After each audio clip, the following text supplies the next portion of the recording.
7 साल बच्चे और 4 साल बच्ची को वॉशरूम में ले जाके किचन वाली छुरी के साथ जिबा कर दिया, गला काट दिया, वो भी उनकी सगी मां ने।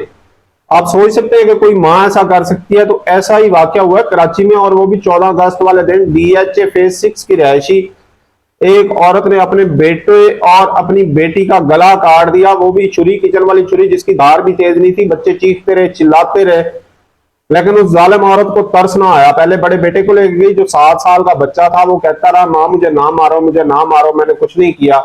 तो उसने उसका गला काट दिया। उसके बाद बच्ची देखती रही, वो बेचारी 4 साल की बच्ची सहम गई भाई को कटता हुआ देख के। उसके बाद उस जालिम मां ने उस बच्ची को ले जाकर भी उसका गला काट दिया। वजह क्या?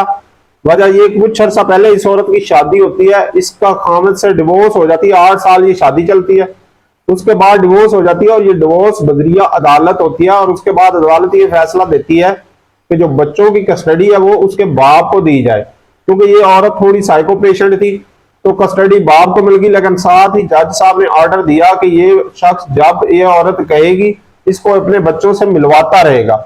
तो बच्चे मां से मिलने के लिए गए, जो 12 अगस्त को गए, तो 14 अगस्त वाले दिन उस औरत ने बच्चों को काट दिया और कटे हुए बच्चों की लाशें लेकर गोद में बैठ गई, बाद में बेड के ऊपर, और बकायदा उनकी तस्वीर और वीडियोस बना के अपने खामन को भेजी कि ये देखो आप खुश हो, अब मैंने जो किया बहुत अच्छा किया, अब सारी उम्र तुम पछताओगे, सारी उम्र तुम तरसोगे अपने बच्चों को।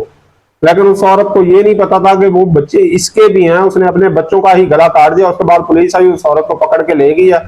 इंशाल्लाह उसे सख्त से सख्त सजा मिलेगी। आप इसमें क्या कहना चाहेंगे? आप कमेंट में अपनी राय का इजहार जरूर कीजिए।